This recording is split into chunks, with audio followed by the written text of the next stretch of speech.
memorabilia. He previously co-founded an organisation called Hook Media, and now works as a social media consultant to young athletes about developing their social brand. He also runs social content at the State Sport Centre Trust, which includes MSAC, the State Netball Hockey Centre, and also Lakeside Stadium.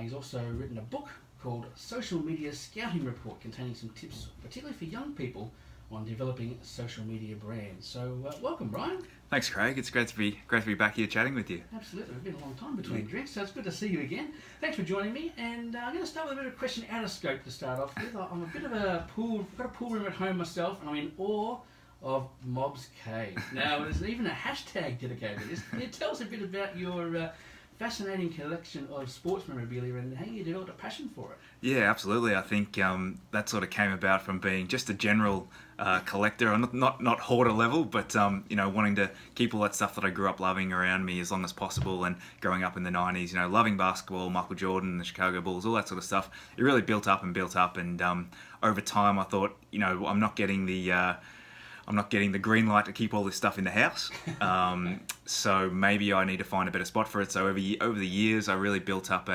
what you'd call a man cave, I suppose, and called it a bit of the Mob's Cave. And it's become a place where we've used it as a location to shoot videos. We've used it as a place to sort of hang out. It's just a collection of all the different things I've enjoyed across sports. So lots of fun. Absolutely. Now, back on topic here, what are we talking about when we mean about a social media brand? Can you tell us a bit about that? Yeah, sure. So I think, I guess it's the kind of word that people maybe have a bit of a misunderstanding about. What I like to think of it as is really your reputation. It's your reputation online, and really more and more, that's what people are becoming to get you to know you by first. That's that first impression of you. In many cases, people go to look and learn about someone, whether it's someone applying for a job, or it's a young athlete playing in a team, or getting some media coverage. They look at their online presence and where they can find them, and it really becomes what people get to know you about. So that's what I really like to think about it. It's your brand is what people know you as, and really what they're finding about you online. Now, are there particular platforms that are more popular than others, and why do you think that might be the case? Yeah, look, there's a lot of very popular platforms across social media in general. For younger people, certainly that's slightly different to perhaps people more our age, but certainly platforms for the younger people like the Snapchat, Instagram, definitely very popular platforms. As you get a bit older, your reputation kind of gets tied more to things like your LinkedIn, maybe your Twitter or your YouTube channel. Even for younger kids, YouTube channels are becoming very popular for good reason. It's a lot of fun, and you can really do some fun things with the video. Now, it's no longer a smaller world out there, I guess, and a lot of people interacting with others, particularly sports people, that get a professional or fan-based interest in knowing more about people who inspire them. And these days, social media platforms generally allow people to start to develop their digital footprint, around about 13 or so. In your travels going around and speaking to different people, have you found that people at that age really understand what they need to do about introducing themselves in the online world? Yeah, look, probably not at that young age yet, and one of the first lessons I'd probably talk about to the younger age group when I talk to them is all about awareness, really, and an awareness that people are out there and they're looking for this stuff, and people are finding stuff that you don't know who they are. Mm-hmm. That's something that I focus on with the youngest age group, is understanding your audience and the fact that it's probably much bigger than you think it is. Yeah. I think you've got 100 friends on Instagram. There's probably more people than that can see your content and see the posts that you're putting out there. So just be aware and be smart about what you're putting out there, because every time you put something out there, people are getting a picture in their head about what you're all about, what's important to you, what's most personal to you. So for that younger age group, it's really about thinking about, I think this audience is my 100 friends, mm-hmm. but it may well be their family members. It may well be my school teacher. It may well be, a teammate of mine. It might be the coach of mine. It might be a referee that just reffed our game. Mm-hmm. What are they thinking about when they see the positive or negative comments I'm putting out there? Yeah. Now, also, the Office of the E-Safety Commissioner is taking some tags this year about what you post online to pass the Nana test. There's some pretty progressive nanas out there these days, so what do you think the Nana test might be all about? It sounds like something that I've heard before, where it's around don't put something out there that you wouldn't want your nana or your grandma to read or see. Yeah. So again, it's just about being careful about, particularly in those younger years, being very safe online in terms of don't put something out there that could hurt your reputation or could hurt other people around you, whether that's friends or family. Just be smart about it. And certainly it's probably talking more about don't use the type of language your nana wouldn't approve of, don't use the type of imagery or talk about the different things or share the links that would be inappropriate for someone who, if you had to say it out loud in public, you probably would be nervous about. Yeah, okay, that's good. That's good advice, actually. Now, unfortunately, the online world isn't just about hashtags and retweets and likes these days. There's some omnipresent dangers out there. We've seen some calls from some of the bigger platforms and websites to do more to prevent cyberbullying, which is becoming a bit of a problem at the moment, particularly through tougher legislation. They're trying to get a few things done there for the larger social media outlets, I guess. And there's good argument behind that. But what role can parents, teachers and coaches perhaps play in helping young people establish themselves online? And it's a very personal medium, and how should people protect themselves? Yeah, look, I think absolutely it's smart to take all the different privacy settings very, very seriously, particularly as a younger person. The parents should also be very much aware of the different platforms that the kids are on. Probably at that younger stage have access to all their accounts. There's plenty of information on the eSafety website for more tips like this, but just being aware and talking about it with your kids about where they are online and what's appropriate, and being across it as much as possible, not making it something they feel like they need to hide, because that's where people get into trouble, I think. And the other side of that is talking to parents and talking to coaches and teachers if you see a problem or if someone's bringing you down with the things they're saying.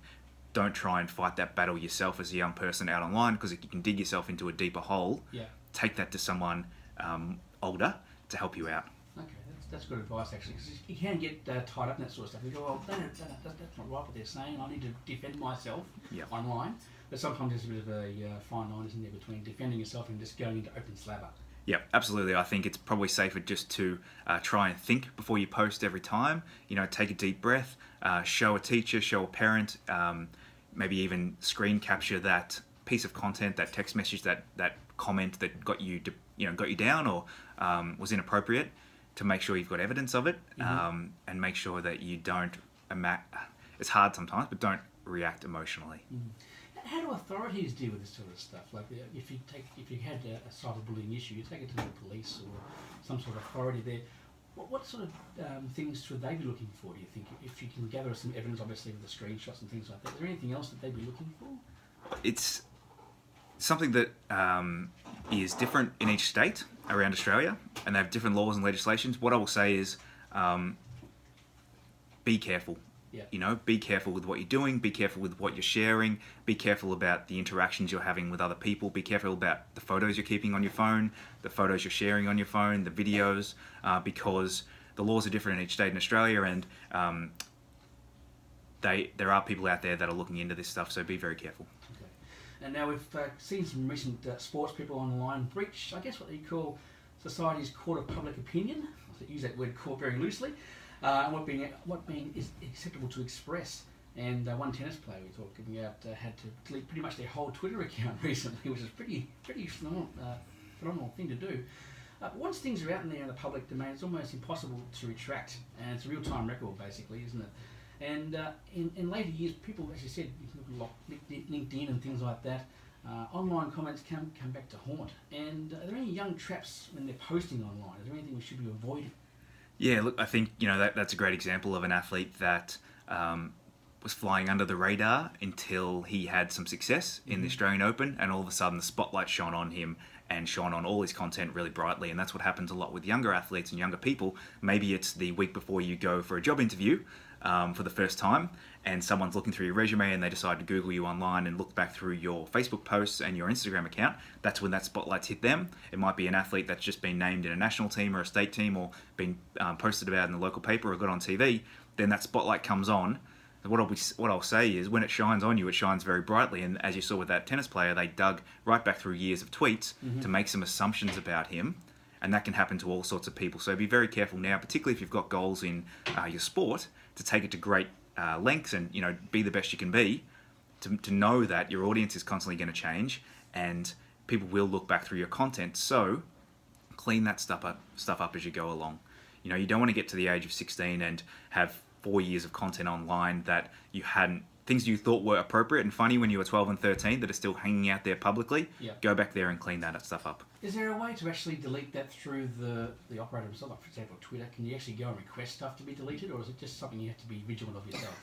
Look, you can delete it yourself. Go back and do it.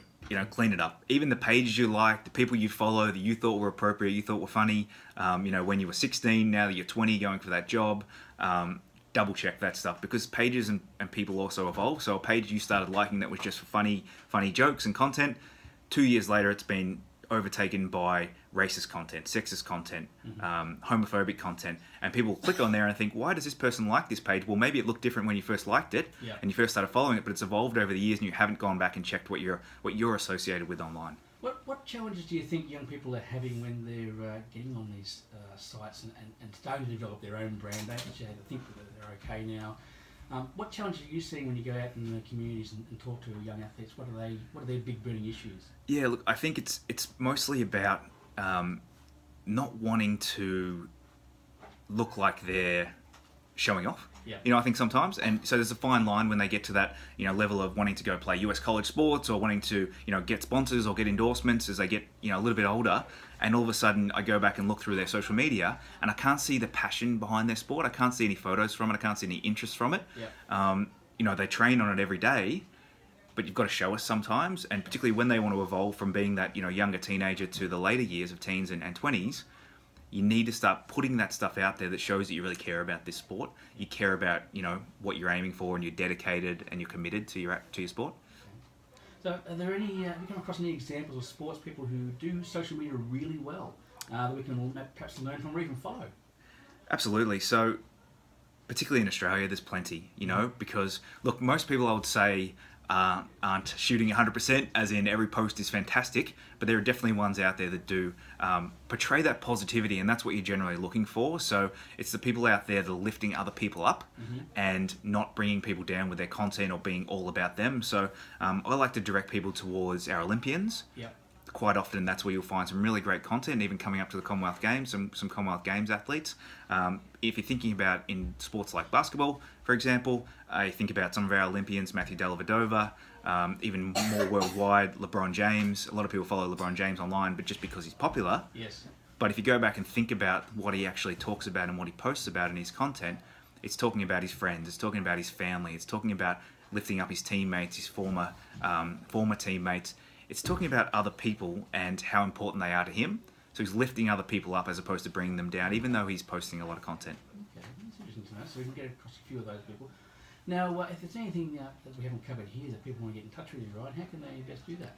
Yeah, sure. So I'm posting online, and I've got a website that's got a collection of content, blog posts, videos, and also I also like to collect examples of athletes shining online. So I've got a collection of over 100, it's now over 300 social media posts of athletes that have used social media well, and you can find that all on my website at valuableimpact.com, or you can reach out to me at Ryan Mobilia on Twitter, LinkedIn, all those places. I'd love to chat to you about this stuff. Fantastic.